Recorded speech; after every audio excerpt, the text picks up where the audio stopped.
ang part 1. Kailangan magkaroon tayo ng part 2 para sa... Mukhang Yung bitin question yung natin tanong. sa HPG, nakakadalawa pa lang tayo. Meron tayong 23 pa yata rito eh. Oh. Di pa natin napag-uusapan. Okay, ituloy lang natin yung kanina pinag-uusapan natin na, Colonel, yung Apo. tungkol dun sa permit na binigay ng local government unit dun sa mga magpa-park sa... Opo. You were saying something about that? Opo, yun nga po, may permit po kagaya doon sa Mencias po na binigyan po sila na ng local government unit nila na pwede silang mag-park doon sa left side po ng Amabuhay Lanes. Pero yun nga po, mas mataas nga po ang DILG memorandum, Opo. kailangan po talagang sundin yung national natin. Saka hindi, Pero gusto ko nagkaroon na talagang- ba kayo ng pag-uusap Pero ng okay. mga... Opo, meron po LGs? sir, Bakit yung yung mga parang- mayors, okay naman po Opo. ngayon Kung sir. nagkaroon kayo ng pag-uusap, madam, bakit parang nagkakagulo sa implementation?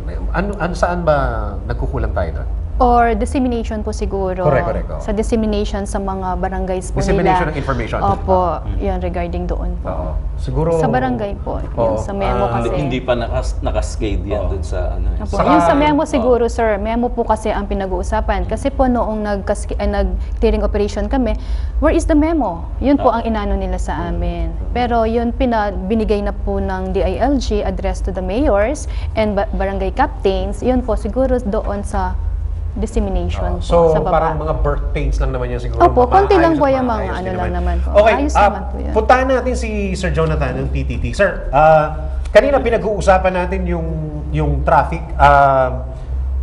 Sabi namin kanina sa intro ni Jay, ready tayo magbigay ng mga tips sa mga motorista natin. Yes. Para hindi tayo masyadong iinit ang ulo sa traffic dito, lalong-lalo na sa kahabaan ng EDSA. Ano yung very practical na pwedeng i-advise natin sa mga kababayan natin, lalong-lalo na sa mga kababayan natin na naiipit po sa traffic? Alam natin na kapag traffic, laging sumasama ang loob ng bawat Yes. motorista eh. Yes. Kasi sabi nga nila, Di naman. meron silang pupuntahan na nahuhuli, pero paano natin iiwasan yan?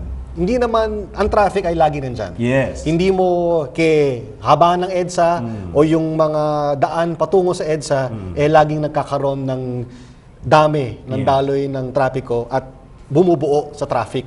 Ngayon, bilang isang motorista, ang importante, lalo na kung meron kang pupuntahan, may schedule, dapat magplano. Kasi alam natin, Okay. pag nagplano ka, bilang isang motorista, pwede kang pumunta sa isang ruta na maaring hindi ka magiging cause, kumbaga, ng traffic na makakadagdag do sa bilang ng dumadaan sa EDSA. You can take alternate routes, as Okay. mentioned nga po ni Colonel Tamayo, na itong mga Christmas or Mabuhay lanes. Oo. ito ay alternatibo para sa bawat motoristang Pilipino na makikita nila na pag dumaan kami dito, mas maaari kaming maaga makakarating sa aming pinaroroonan. At maliban doon, makakatipid pa kami ng gasolina o krudo na kinukonsumo ng sasakyan namin sa aming mga biyahe. Oo, so maganda yan, no? Kasi hindi ka lang naman dadaan dyan ng isang beses, dalawang beses. Kung yan naman talaga ang way mo, papunta sa trabaho mo, palagi ko, familiarize ka na din sa ways. At saka, Sir Dennis, ngayon, di ba, madalas, pag may kotse ka, siguradong meron kang smartphone. Yes. At alam natin, may mga applications na nakakatulong. Yes. Isang pindot mo lang, madidetermine mo na kagad at malalaman mo na kung itong haba ba ng EDSA, Oo. matraffic. Oo. At meron din isang application, makikita mo na pag pinindot mo kung saan yung destination mo, binibigyan pa ikaw ng oras, Oo. ng takdang oras kung gaano kahaba ang inyong biyahe sa Yes, traffic. oo. Kaya nagkakaroon ka ng pagkakataon na dito ba ako dadaan o sasabakin ko ba ang traffic at maging isang sasakyan na dagdag sa numero na dumadaan sa taga-sikip po ng EDSA. Oo nga, kasi yan ang nagiging problema natin eh. Pag dumadaan tayo sa traffic, masyadong nagagastusan tayo sa gasolina. Opo, totoo po yun. So, anong ninyo? Ano ang magiging advice ninyo kung talagang way of life na nung motorista na makasagupa ang traffic? Anong magiging pinaka-practical na advice ninyo para sa isang motorista? Pero bago mo sagutin yan, sir, mag-break na muna tayo, ha? Diyan na muna kayo. Tuloy-tuloy pa rin po ang balitaktakan dito sa biyaheng RH.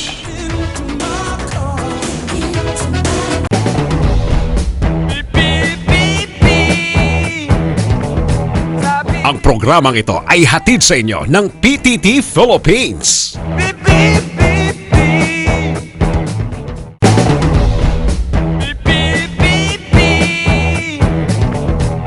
Alright, tuloy-tuloy pa rin po ang ating usapan o usapin ang traffic dito sa biyaheng RH. Meron tayong hanging question kanina. Ano yung pwede mong i-advise sa Jonathan? Yung sa araw-araw ng buhay nila, talagang wala na yatang daan. Sabihin na natin, yun talaga ang pinakamaiksing daan na pwede nilang daanan. Anong pwede mong ibigay na practical na advice sa kanila, Sir Jonathan? Alam natin, Sir Dennis, maganda yung tanong mo eh. Alam natin sa sasakyan, meron manual at meron automatic. Yes. So, alam natin din na maliban sa may sasakyan na tumatakbo ng gasolina, meron din tumatakbo ng diesel. Pero, tinitinan lagi yan, kumbaga, sa driving habits nung motorista. Ang importante is, pag nasa traffic ka, kadalasan tayo, primera, segunda. Yes. Kasi, kumbaga, usad na usad. Mas makonsumo po yon yung tatapak ka ng malakas sa silinyador, Okay. tapos biglang pepremera ka, biglang, Kasi biglang arangkada ka, Oo. biglang preno, tapos biglang hinto, tapos balik sa neutral. Okay, tama. Pag sa mga automatic naman, alam natin, naka-drive, Drive. tapos biglang pag nakitang umandar, bitaw lang ng brake, tapak sa silindro, ganun din. Kadalasan po, konting hinay, dahan-dahan po. Para yung mas madalas mong pag-usad, dahan-dahan, slow movement, tapos gradual stop po. Kasi pag primera mo, arangkada, kesa yung shift to first gear or shift to second gear, then slow movement, then you go to a gentle stop. That saves on gasoline po. Yun po. Okay. Pahabol Sige na po. lang ng tanong. Opo, Sir Jay. Advisable ba halimbawa na ipit ka sa traffic na nagpapatay ka ng makina? Madalas po, mga ibang motorista na gustong magtipid, pinapatay nila kanilang mga makina. Pero, pag ito ay menos ng 1 minuto na gagalaw ka ulit, mas magastos pag ni-restart mo ang iyong sasakyan. Mas malakas po ang konsumo niyan kasi biglang arangkada, biglang start ng engine, it consumes more fuel, therefore, mas malakas po ngayon ang konsumo. So parang ano pala yan? Parang nagpapatay ng ilaw. No? Parang appliance po na Oo. pag bigla mong pinatay o Oo. kaya inon, tapos biglang start mo ulit, mas makonsumo po ang paggamit mo ng kuryente. Ganon din po sa sasakyan. Maliban lang kung nakaparada ka at bahana sa harapan mo, talagang pwede ka na magpatay ng iyong makina. Matulog ka na. Matulog ka na. Maraming salamat, Sir Wala Jonathan. naman Thank you po. very Salamat much, din po. Sir Jonathan Espino. Kaibigan natin from PTT Philippines, Technical Services Manager po. Manager. Nakisweldo At your siguro. service po. At syempre, spokesperson po ng Highway Patrol Group, si Colonel Grace. Tama yung Colonel? Yes, Thank you sir. very much Thank po. you. At thank you very much for being sport. Thank you, sir. Maraming salamat. Opo. Okay.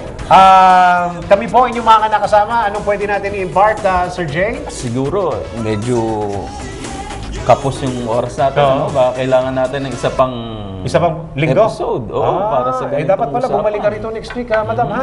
Sir? Yes, sir. Opo. Ako, yung kunin ko lang yung sinabi ni Sir Jonathan.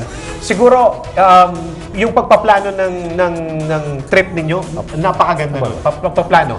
Sabi nga nila, if you plan to fail, you fail to plan. Maraming salamat po. Kami po inyong mga nakasama sa biyaheng RH. Ako po, si Dennis Antinor Jr. At Jay Julian, Magbabalik po kami next Saturday dito po sa DZRH at DZRH News Television at sa mga sumusubaybay sa atin sa online. Maraming salamat. Bye!